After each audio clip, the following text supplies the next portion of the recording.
It is 7:12 on a Monday morning, and Maya's car has just made a sound that cars only make when they are about to become expensive. The mechanic calls 40 minutes later. Transmission for $800. Maya does not panic. She has an emergency fund. $20,000 sitting in the same savings account. It is occupied for 6 years. Safe untouched. Available whenever life decides to send an invoice. She transfers the money and feels responsible. She should. But the repair is not the part that cost her the most. The larger cost arrived silently, a few dollars at a time, during every month when nothing went wrong. Her emergency fund was protected from emergencies, but it was not protected from inflation, low interest, or from becoming much larger than the job required. Maya treated $20,000 like cash. That decision may have cost her more than the transmission. This video is not an argument for investing the money you may need next Tuesday. It is not an argument for hiding your rent payment in the stock market and hoping the market behaves.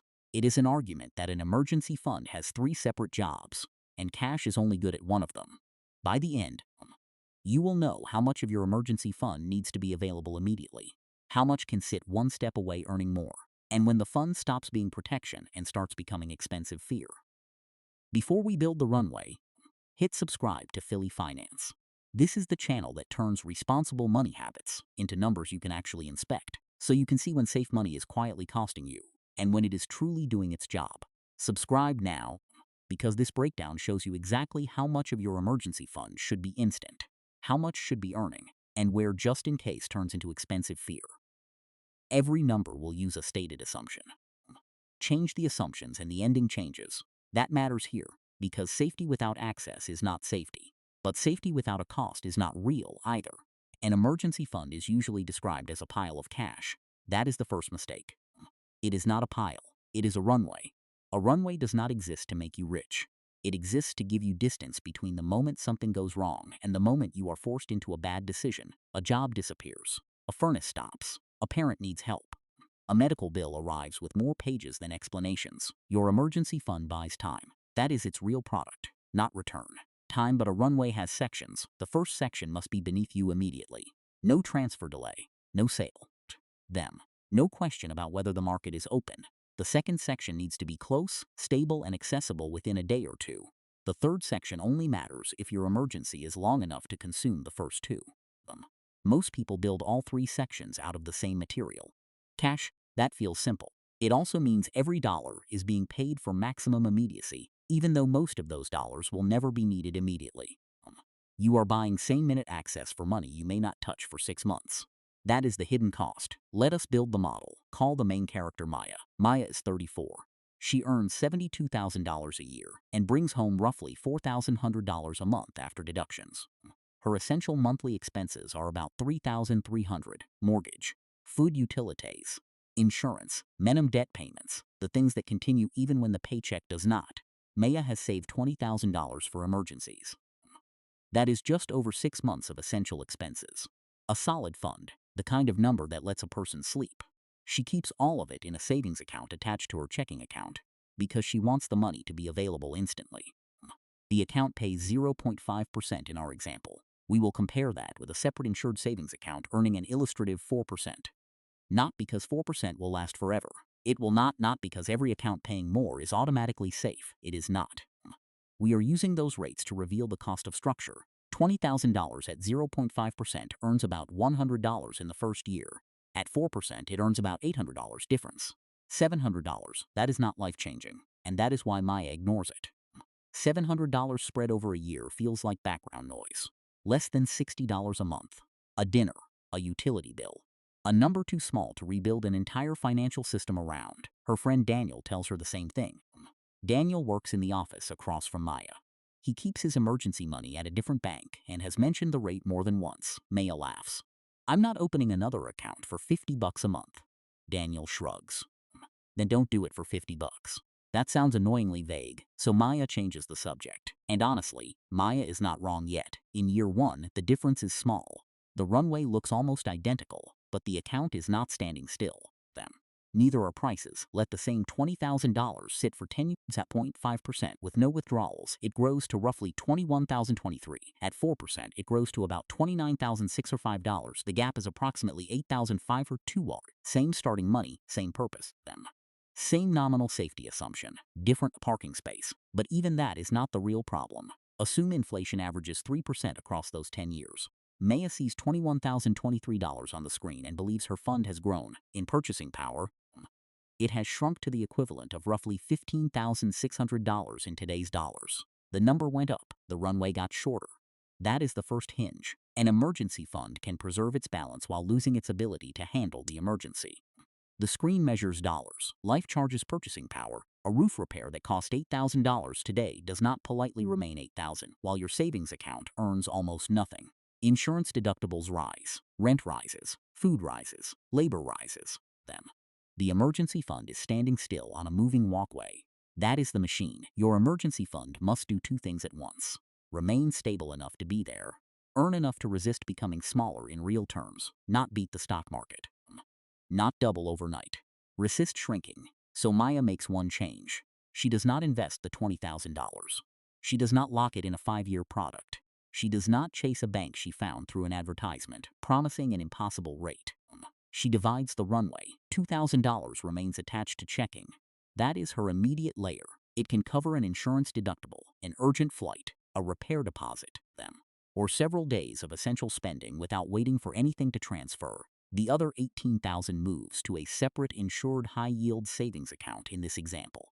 Same emergency purpose, different level of access. Maya can transfer it when needed, but it is no longer visible beside her spending money every morning. That second detail matters more than it sounds. When an emergency fund lives beside checking, it does not only remain available for emergencies. It remains available for interpretation.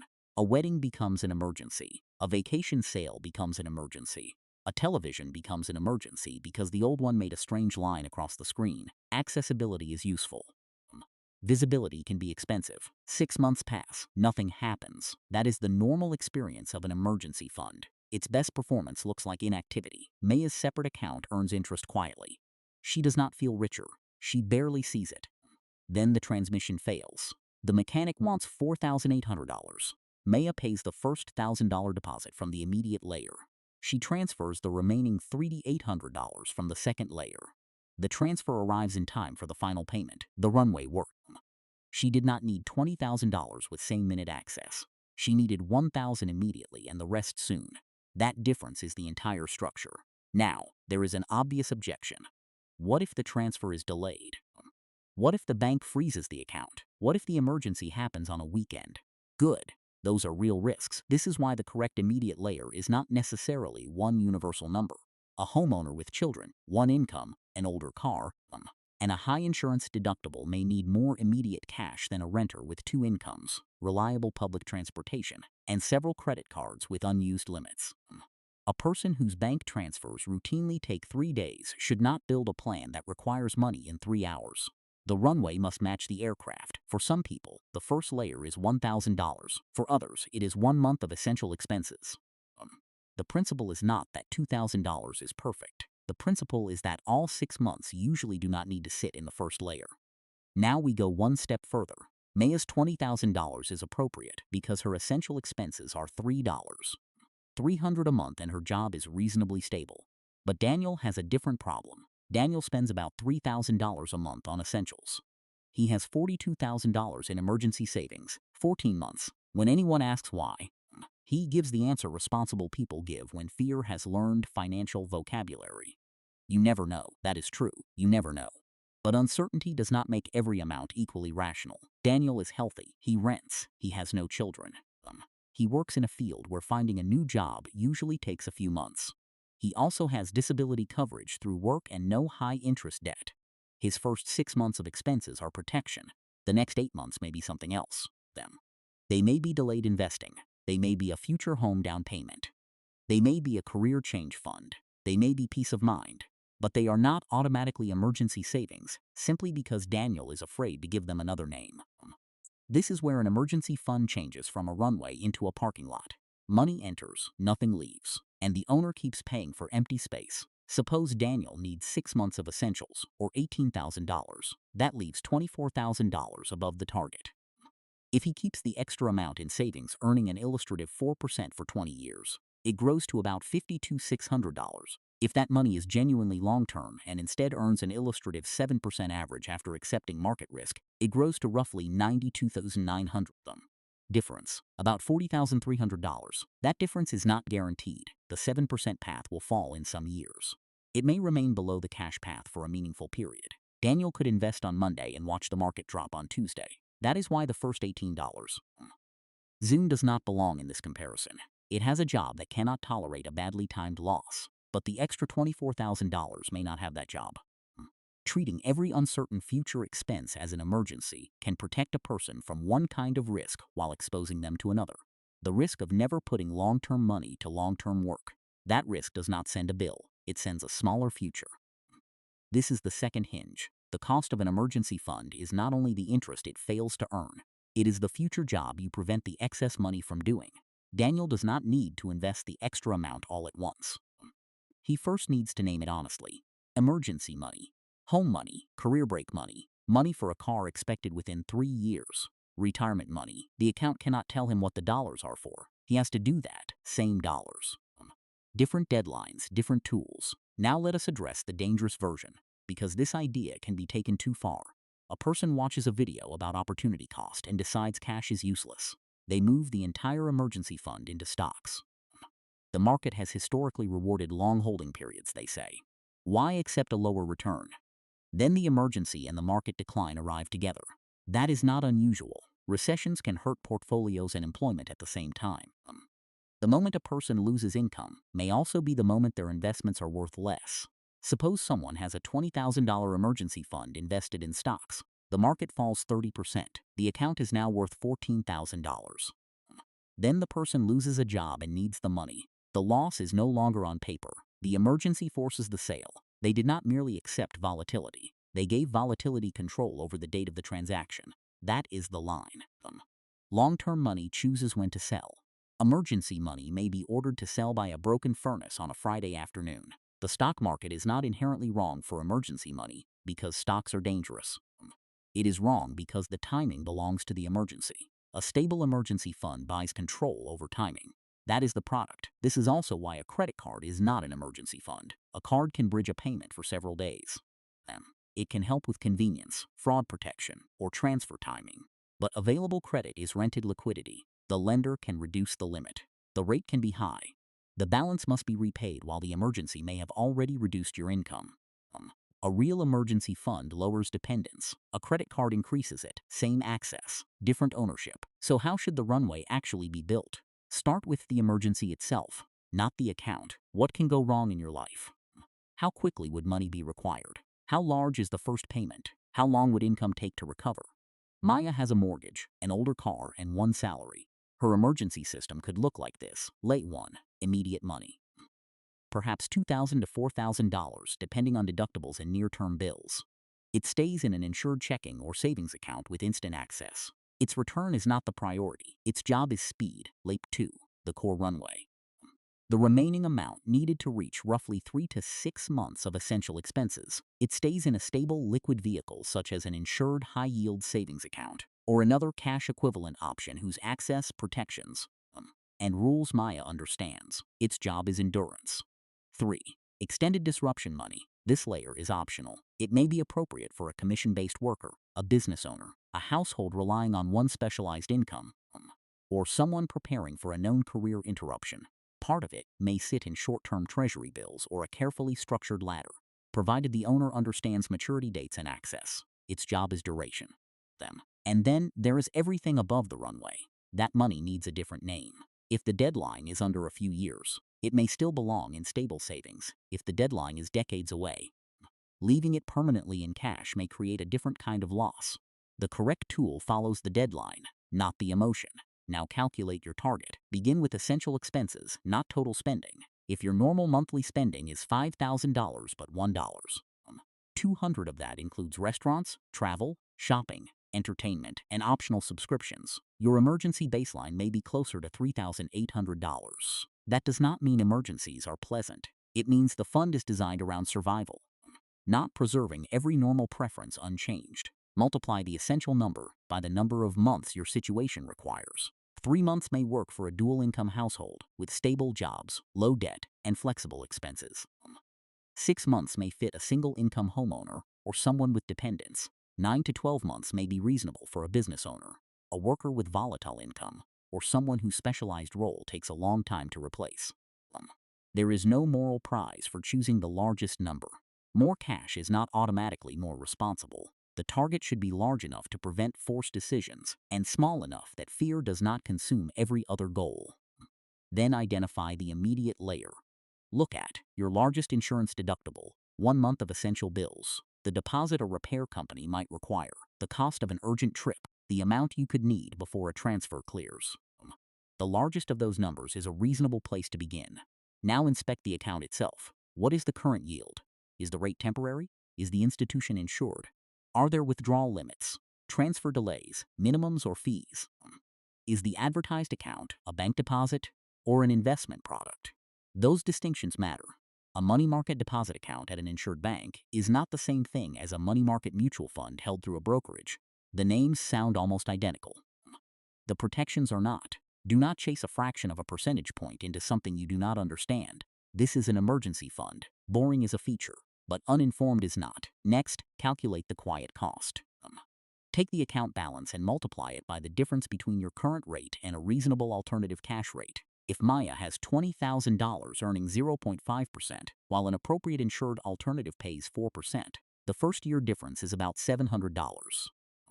Then project the gap over several years, remembering that rates will change. The projection is not a promise. It is a measurement of whether convenience has become expensive.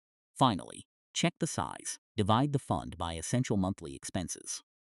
Daniel had $42,000 against $3,000 of essential expenses. 14 months. That does not automatically make the extra money wrong. It means the extra money deserves an explanation. If the explanation is, I plan to leave my job next year, good. It is a career runway. If the explanation is, I need a house deposit in 2 years, good. It is home money. If the explanation is, I cannot tolerate investing it, then the issue is no longer emergency planning. It is risk tolerance.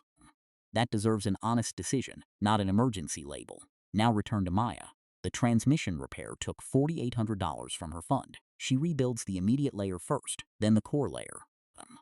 She does not stop retirement contributions long enough to rebuild every dollar instantly, because she still has more than 4 months of essential expenses remaining.